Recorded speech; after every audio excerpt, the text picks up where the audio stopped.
welcome to Gibson's Spooky Story Times. I'm Gloria, and today I'm going to be reading The Little Mermaid, The Sea Witch, and the Sharks by Disney Pixar Films. Hope you enjoy. When Ariel was a young mermaid, she loved exploring the ocean. The Little Mermaid knew every inch of the kingdom and all the best hiding spots. One day, she was playing hide and seek with her sisters, who soon grew tired of the game. The mermaids chased each other up towards the castle, but Ariel didn't follow. "There's a whole exciting ocean out there," Ariel said, peering beyond the coral reef at the edge of the kingdom. She smiled, thinking of all the new places to see. Then she swam to the other side of the reef. What are places that you'd like to visit? Ariel's father, King Triton, was on the castle balcony. His youngest daughter swam beyond the coral reef. In a flash, he was by her side. "You know that you are not to go beyond the kingdom's border," he said, concerned. "I was just looking, Daddy," Ariel said. The king raised his powerful trident and lit up the dark, murky waters. Inches away, there was a hungry barracuda. Do you guys know what a barracuda is? "He was just looking too," King Triton told his daughter, "for a meal." The barracuda saw the king and turned away. "I can easily outswing a barracuda," Ariel protested. "That's not the point," her father said. "You need to stay within the kingdom. The ocean can be a dangerous place." Just then, the current grew stronger. "We must go back to the palace," the king ordered. "A storm is coming." Do you guys like storms? The water swirled around Ariel and King Triton as they returned to the castle. The mermaid had never seen the kingdom so dark. The storm raged on and on. "Where have you been?" Flounder the fish asked when he saw Ariel. The mermaid patted her friend's head. "Don't worry, Flounder. I was just exploring," she told him. Thunder rumbled above them. Ariel raced to her balcony to see what was happening. "Look over there," she cried. Up at the surface, a ship had been hit by lightning. The sailors were scrambling to find their lifeboats. Before long, the empty ship sank to the ocean floor. Forgetting what her father had said, Ariel exclaimed, "Tomorrow we have to investigate the sunken ship." Have you guys ever been on a ship before?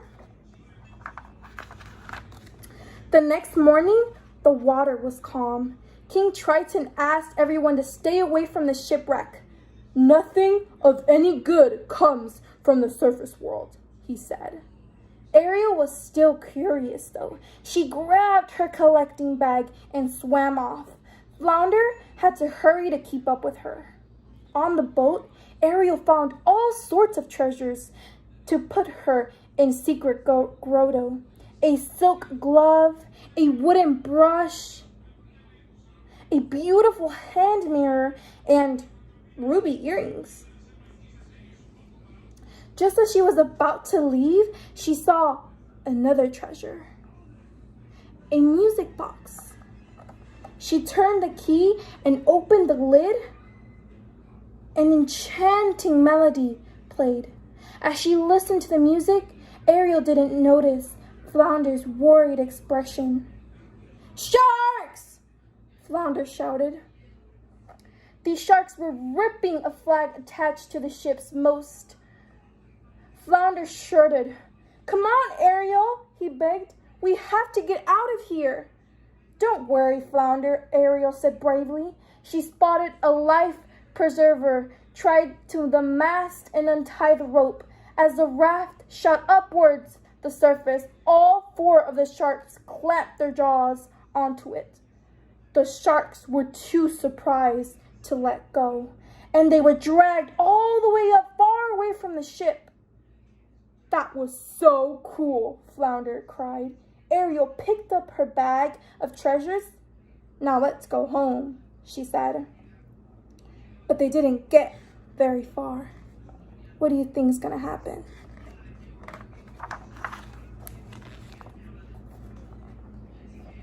A large shark swam in front of Ariel and Flounder.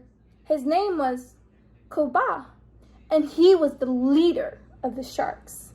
"Swim home, Flounder," Ariel yelled, pushing the fish towards safety. Then she quickly drove into the ship, hoping to hide from angry Cabal. But the shark crashed through the ship's wooden doorway as they were made of seaweed. It only took seconds for Kobaz to trap Ariel in a corner. His large white teeth were dangerously close. Ariel gasped and dropped her collecting bag on the floor. The music box tumbled out. The key was still in the lock, so the box opened. Enchanting music began to play. The music put the shark in a trance. Ariel knew this was her chance to escape. She swam back to the castle as fast as she could. When the song ended, Cabot was furious that the young mermaid had escaped. He slammed his tail around, destroying the ship. Do you feel bad for the ship?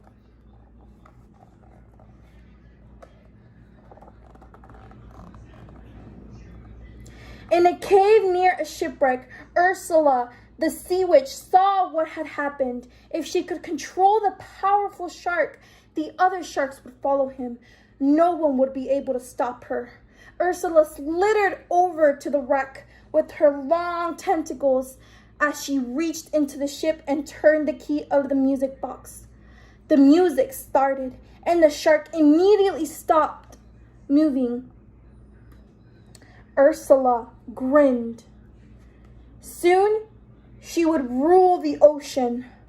The next day, Ariel and Flounder heard a scream.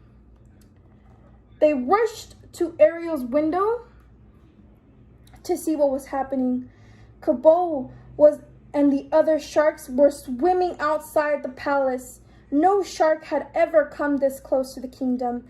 Ariel's father appeared. "If you come any closer, I will use my trident against you," he shouted. What do you guys predict will happen? Just then, Ariel heard music. It was the music box from the ship. Kaboa went into a trance.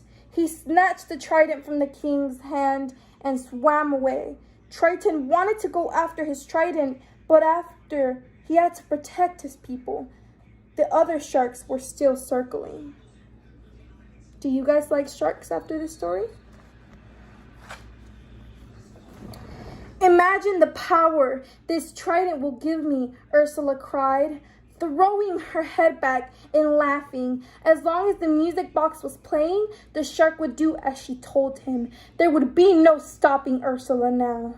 "You have done well, Kaboa," Ursula hissed. "Now we must visit King Triton again. His region will soon be over, and mine is just beginning." Meanwhile, the shark continued to circle the palace. "My father can't hold them off forever," Ariel told Flounder. "He needs his trident back."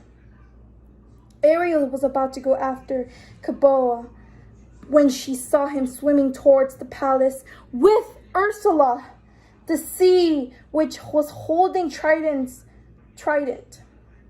"Oh, Flounder," Ariel said, "Ursula's controlling the shark with the music box I found. This is all my fault."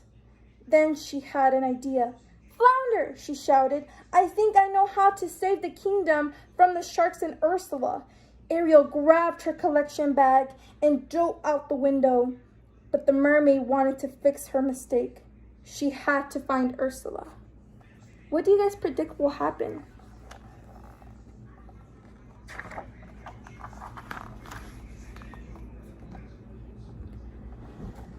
At that moment, she heard Ursula's crackling laugh. The sea witch pointed the trident at the mermaid. Ariel held up the mirror she had found at the shipwreck.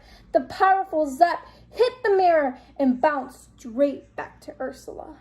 The evil sea witch wailed and dropped the trident. Ariel raced after it with the hypnotized Kaboa right on her trail. Ursula was so angry about the trident that she threw the music box. As it fell, the lid closed, and the music stopped.